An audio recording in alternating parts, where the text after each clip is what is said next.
In 91, we were treating the people who are using drugs are dependent on the heroin. Then we were bound to address the needs of the people who were injecting. So then we expanded our services to reach them out on the hotspots in the city, initially in Lahore. We started providing services which were harm reducing services.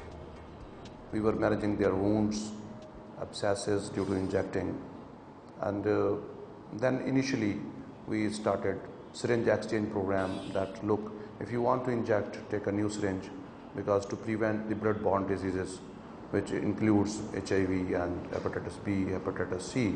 Most of the staff that goes out are also ex-users from within that community, mostly from those sites, so the clients know them.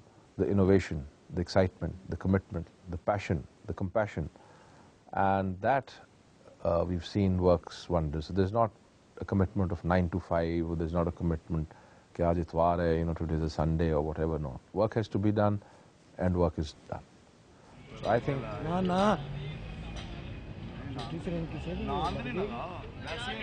वो syringe पड़ो, वो देखे cap लाओ, वो syringe पड़ी है।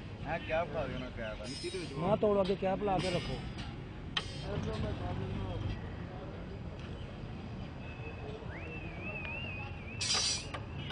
नशा लेने के लिए इस एरिया में आया करता था, तो फर्स्ट टाइम मैंने देखा कि ये जो जिब्रान भाई हैं और इनकी टीम जो है ये इस एरिया में आउटरीच काम कर रहे थे। उनको मैं इधर खेतों में देखता रहता था।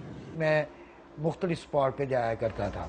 मैंने इसको नोट किया कि यार ये बंदा बस बैठा रहता है और ड्रग यूज़ कर रहा है और ये कोई ओवर डिमांडिंग नहीं होता। एक और चीज़ इसको मैंने देखी कि जिस तरह स्ट्रीट क्लाइंट एक दूसरे की चीज़ जो है वो छीना झपटी या गायब कर जानी, ये नहीं मुझे इसमें नज़र आई। तो एक दफ़ा मैं उनके करीब से गुजरा तो जिब्रान भाई ने मुझे बुलाया कि छोटे भाई बात सुनो। तो मैंने सोचा कि ये पढ़ा लिखा इंसान, मुझसे इसको क्या काम हो सकता है, ये क्यों मुझे बुला रहा है। सलाम दुआ हुई, उन्होंने कहा जी मैं नई ज़िंदगी का आउटरीच वर्कर हूँ, तो आप रजिस्टर्ड हो जाओ तो हम आपको फ्री इलाज देंगे, तो फिर आप ऐसा करना कि ठीक हो जाओगे तो अपनी अच्छी ज़िंदगी गुजारना। इसको फिर मैंने ना टाइम देना शुरू कर दिया इसको।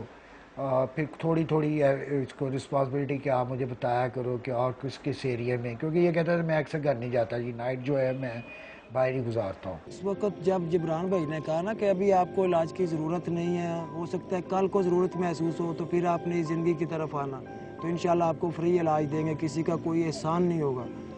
तो बात तो उनकी जहन में आई कि वाकई मैं लोगों को ना एहसान बर्दाश्त नहीं करता, मुझे ना ये आदत अच्छी नहीं लगती, मैं किसी का एहसान लेना भी नहीं चाहता था। जब मैं बीमार हुआ हूँ तो घर में पड़ा था तो खाने पीने का भी होश नहीं, इतना कमज़ोर हो गया, तो मेरी वालदा ने वालिद साहब से कहा इसको कोई देसी घी ला के दो, खाने पीने की अच्छी खुराक दो कि ये ठीक हो जाए। कोशिश कर रहा है, वो नशा नहीं कर रहा, तो आप इसको कोई ऐसी खुराक दें कि ये ठीक। तो वालिद साहब के अल्फाज थे कि खुराक जो है ना इसको खिलाने से बेहतर है कि वो रेत जो है ना उस पर डाल दो तो उससे भी घास निकल आएगी, किसी के काम आ जाएगी। तो जिस वक्त वालिद साहब एक्सपायर हुए हैं, जितने भी अजीज़ो कारब आ रहे थे ना वो सब भाइयों को गले लग के रो रहे थे। तो मैं यही टेंशन लेके ना फिर उधर साइड पे जाता था, नशा करता था, उधर बैठता था, कोई पत्थर उठा के 1-2 मरतबा सर में मारता था, फिर वापस आके बैठ जाता। कोई लोग ये ना कहे कि ये अपने बाप के मरने पे मतलब इसको अफसोस नहीं और इसको नशे की पड़ी है। तो मैंने इरादा किया कि मैं अपने बाप को उसकी आसमीत को तो पूरा नहीं कर सका, लेकिन उसकी रूह को सुकून ज़रूर दूंगा। जब ये फिर आया तो इसको मैंने बीए आउटी वर्कर रखा। इस वक्त मेरे पास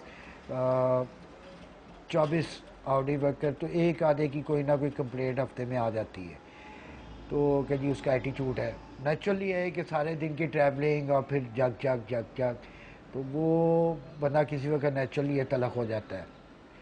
तो इसमें मैंने वहाँ से भी आई थी इसकी, जो मैंने फाइल में पढ़ा कि जी कभी इसका किसी के कोई झगड़ा नहीं है, बहुत हार्ड वर्कर है, ऑनेस्ट है, कमिटेड है, तो आज तक मुझे भी इसकी कोई कंप्लेंट नहीं है।